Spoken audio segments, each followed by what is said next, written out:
नमस्कार दोस्तों, एक बार फिर से स्वागत है आप सभी का द यत्न इंस्टीट्यूट पर। आज हम बात करेंगे बीजगणितीय अवधारणा के बारे में। ये क्या होता है, इसकी ज़रूरत क्यों पड़ी, और बहुत से लोगों को बीजगणित से डर भी लगता है और इसका प्रयोग क्यों किया जाता है। लेकिन जिनको इससे डर लगता है उनके लिए मैं बता दूं कि इस वीडियो में लास्ट तक बने रहने के बाद आपको इस टॉपिक से थोड़ा सा भी डर नहीं लगेगा, क्योंकि ये बीजगणित जो है ये बहुत ही इंटरेस्टिंग चैप्टर है और ये रोचक होने के साथ साथ बेहद आसान भी है। बस एक बार समझ जाइए, बस समझने का खेल है। उससे पहले मैं आपको बता दूं बेसिक गणित। बेसिक गणित कितने प्रकार की होती है। देखिए, जो बेसिक गणित होती है वो आपकी 3 प्रकार की होती है। कितने प्रकार की? 3 प्रकार की। कौन कौन सी? एक होती है अंक गणित और दूसरी होती है बीजगणित, तीसरी कौन सी होती है? ज्यामिति या फिर रेखा गणित।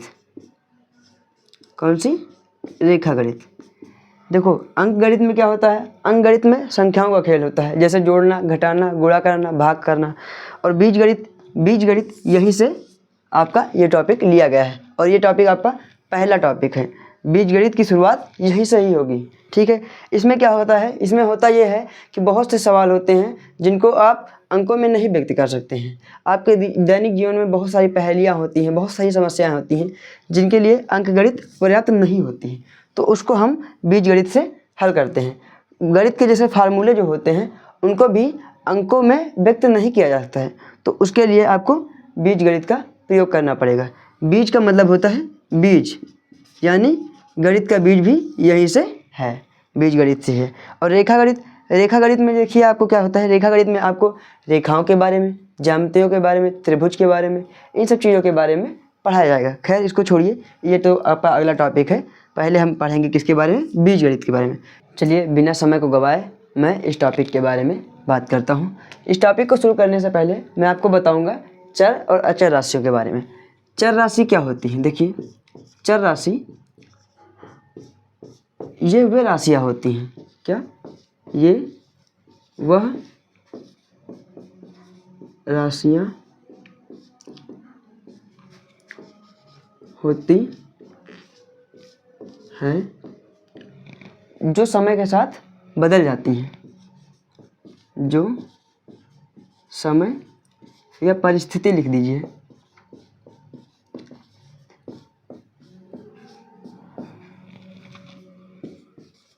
के साथ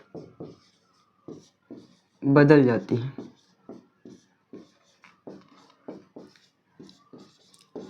उदाहरण के लिए आप लिख लीजिए, उदाहरण के लिए x, y, z, a, b, c इत्यादि। और अब हम अगर बात करें आपसे अचर राशि की, अचर राशि जो होती हैं वो क्या होती हैं? नहीं बदलती हैं, बदलती नहीं है। अचर राशि क्या होती है? ये देखो, चर राशि क्या होती है? यह वह राशि होती हैं जो समय के साथ बदल जाती हैं। उदाहरण के लिए x, y, z, a, b, c आदि। और अचर राशियाँ वे राशियाँ होती हैं जो समय के साथ बदलती नहीं हैं, मतलब इनका मान जो होता है वो निश्चित रहता है, हमेशा निश्चित रहता है। अचर राशियों का मान हमेशा निश्चित रहता है, लेकिन चर राशियों का मान निश्चित नहीं रहता है, ये समय के साथ बदलती रहती हैं। चलिए, कुछ उदाहरण के माध्यम से हम बीजगणित को समझते हैं। जैसे मान लीजिए ये एक टोकरी दी गई है और इसमें आपको जानते हो 3 फल दिए गए हैं, 3 फल दिए गए हैं, तो आप क्या करेंगे? यहाँ लिख देंगे कितने फल हैं? 3 फल हैं। और इसी तरह से एक दूसरी टोकरी दी गई हो और उसमें आपको 5 फल दिए गए हों, तो क्या करेंगे? आप लिख देंगे। लेकिन अगर इसी तरह से एक और टोकरी दी गई हो और उसमें बहुत सारे फल रखे हों और आपको पता ना हो इसमें कितने फल हैं, तो आप क्या करेंगे? इसको मान लेंगे कि इसमें कितने फल हैं? x फल हैं। ठीक उसी प्रकार से एक और उदाहरण देखिए। जैसे एक उदाहरण ये देख लीजिए कि त्रिभुज है ये, और त्रिभुज को तिल्लियों से बनाया गया है। एक तिल्ली ये हुई और दूसरी तिल्ली ये हुई, तीसरी तिल्ली ये हुई। एक त्रिभुज को बनाया गया तो इसमें कितनी तिल्ली लगी? 3 तिल्ली लगी। कितनी? 3 तिल्ली लगी। 3 तीली लगी। उसी प्रकार से अगर 2 त्रिभुज को बनाया जाएगा तो कितनी तीली लगेंगी? 2 त्रिभुज को बनाया जाएगा तो कितनी तीली लगेंगी? 6। उसी प्रकार से अगर x त्रिभुज को बनाया जाएंगे, कितने? x त्रिभुज को, x त्रिभुज तो कितनी तीली लगेंगी? देखिए इसको कैसे करते हैं। इसको करने के लिए मान लीजिए ये आपकी एक सारणी है और उसमें यहाँ पर ऊपर क्या है? ऊपर है तिल्लियों की संख्या, तिल्ली की संख्या, और नीचे है त्रिभुज की संख्या, त्रिभुज की संख्या। तो देखिए अगर त्रिभुज कितने हैं? 1 है तो तिल्ली कितनी? 3। और त्रिभुज अगर 2 है तो तिल्ली कितनी? 6। फिर अगर त्रिभुज अगर 3 है तो तिल्ली कितनी? 9। क्या किया गया है? 3 का 3 से गुणा किया गया है। उसी प्रकार से अगर त्रिभुज की संख्या x है तो तिल्ली कितनी हो जाएंगी? 3x हो जाएंगी। और यहीं से आपका बीजगणित, इसी को बीजगणित कहते हैं। क्यों? जहाँ से मानना स्टार्ट हो जाए वहीं से आपका बीजगणित शुरू हो जाता है। इसी प्रकार से एक और उदाहरण देखते हैं।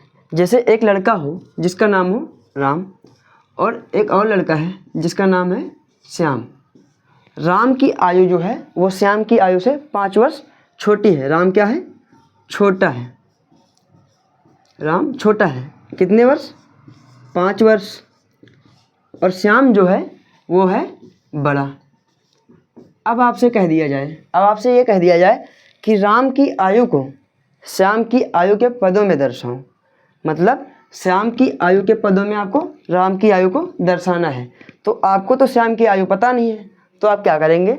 श्याम की आयु को मान लेंगे। कितना बड़ा है श्याम? श्याम है x वर्ष। अब श्याम x वर्ष है और राम जो है वो 5 वर्ष छोटा है, तो राम की आयु को श्याम की आयु के पदों में दर्शाना है। राम की आयु को श्याम की आयु के पदों में दर्शाना है। तो आप क्या करेंगे? पहले श्याम की आयु लिख लेंगे।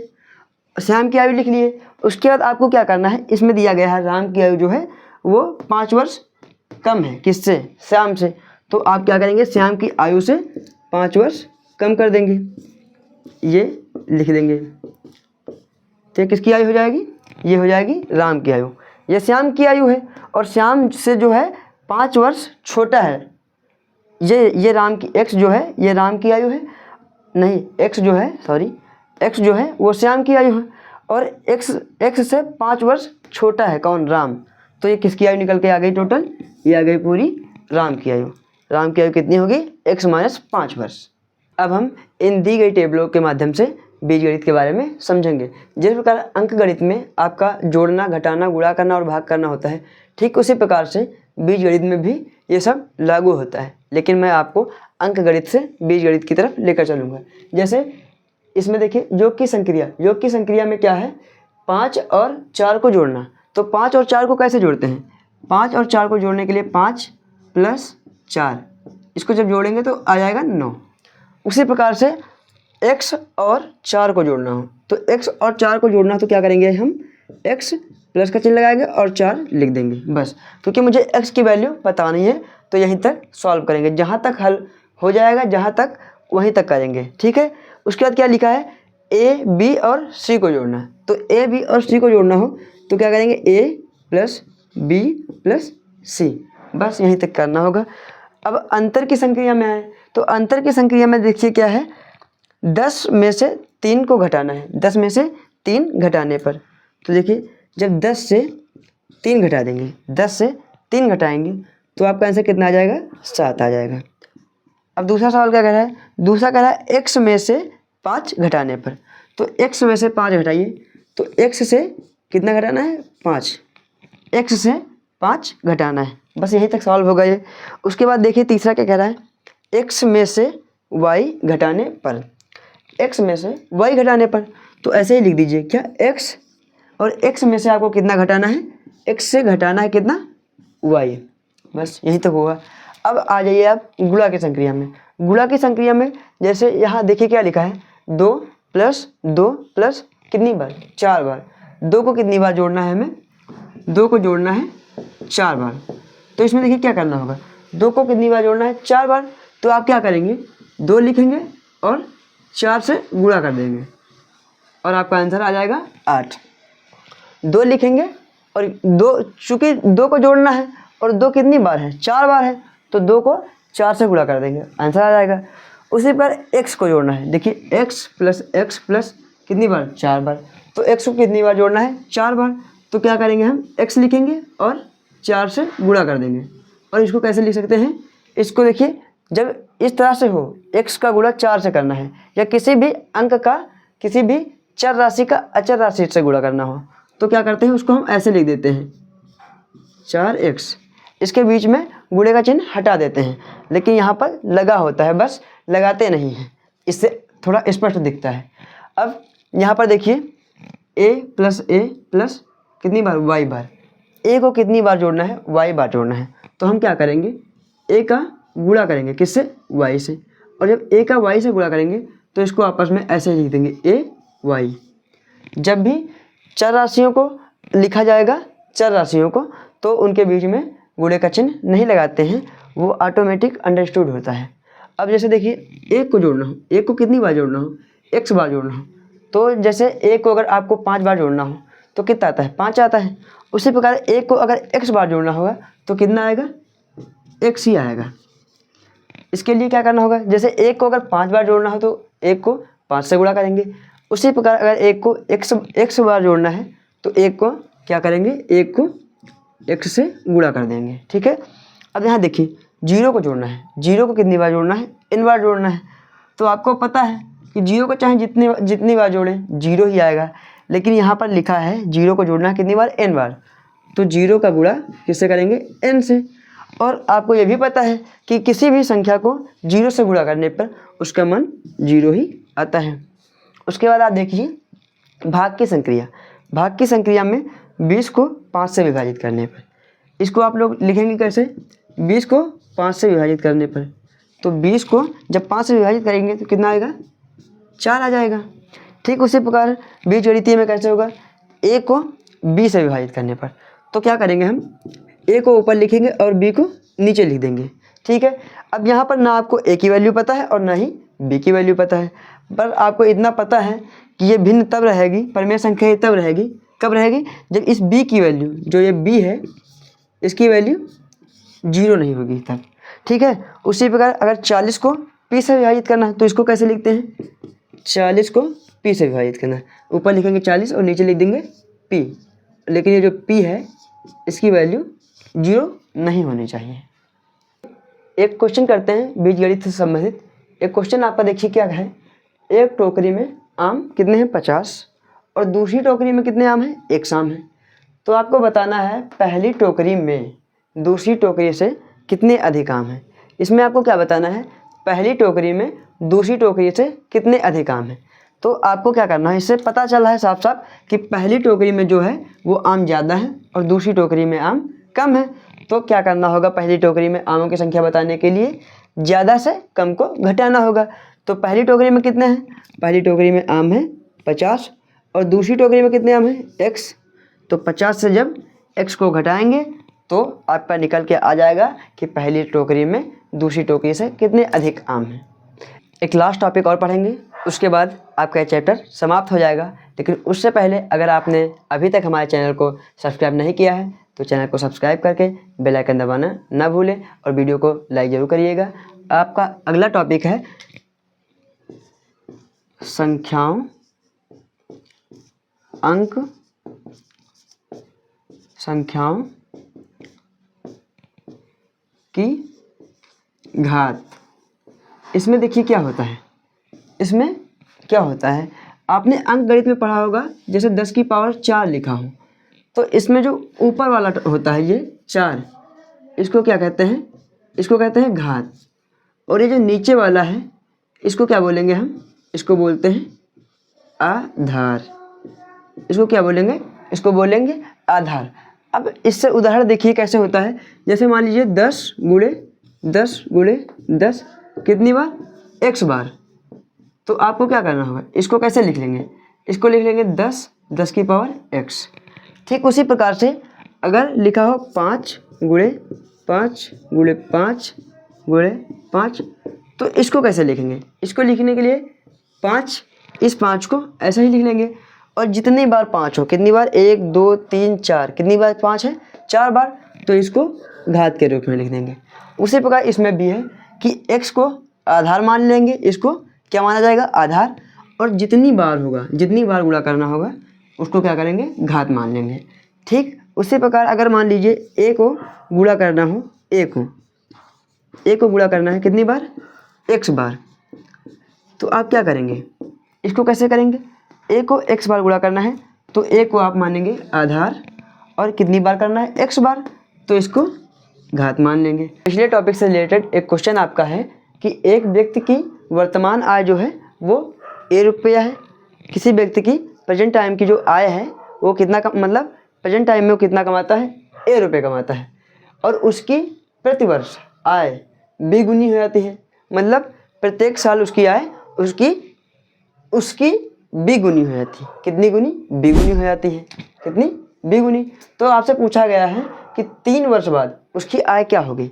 तो पहली बात, अगर आपसे कहा जाए कि 3 वर्ष की, यहाँ बात की गई 3 वर्ष की, लेकिन अगर आपसे 1 वर्ष की बात की जाए कि 1 वर्ष की आय, तो 1 वर्ष की आय क्या होगी, देखिए 1 वर्ष की आय क्या होगी। पहली बात, वर्तमान में कितना कमाता है A, और उसकी प्रतिवर्ष आय, प्रतिवर्ष का मतलब कि हर साल कितना हो जाता है, B गुना होता है।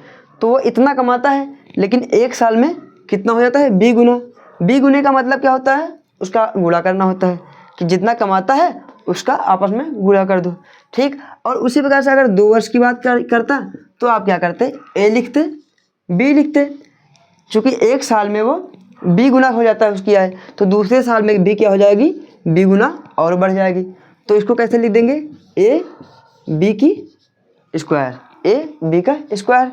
ठीक, और उसी प्रकार से पूछा क्या गया है आपसे कि 3 वर्ष में, तो 3 वर्ष के लिए आप क्या करेंगे, इसको लिख देंगे A उसकी वर्तमान आयु, और 1 साल में उसकी आय कितनी होती है, B गुनी हो जाती है, तो 2 साल में कितनी हो जाएगी, और B गुनी हो जाएगी, और 3 साल में इसका भी B गुना हो जाएगा। ठीक है, तो इसको जब करेंगे तो इसको कैसे लिख देंगे, A B की घात 3, यही इसका आंसर हो जाएगा।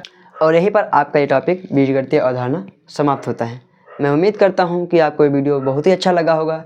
अगर आपको ये वीडियो पसंद आया है तो लाइक ज़रूर करिएगा, और आप अगर अभी तक हमारे पेज से नहीं जुड़े हैं तो प्लीज़ पेज को सब्सक्राइब करके बेल आइकन दबाना ना भूलें, क्योंकि मैं इसी चैनल पर आपको हर एक वीडियो प्रोवाइड करूँगा जिसकी आपको ज़रूरत होगी। और अगर आपको इस टॉपिक से रिलेटेड कोई भी डाउट होगा तो कमेंट बॉक्स में ज़रूर बताइएगा, मैं उसका जवाब देने की कोशिश करूँगा। धन्यवाद।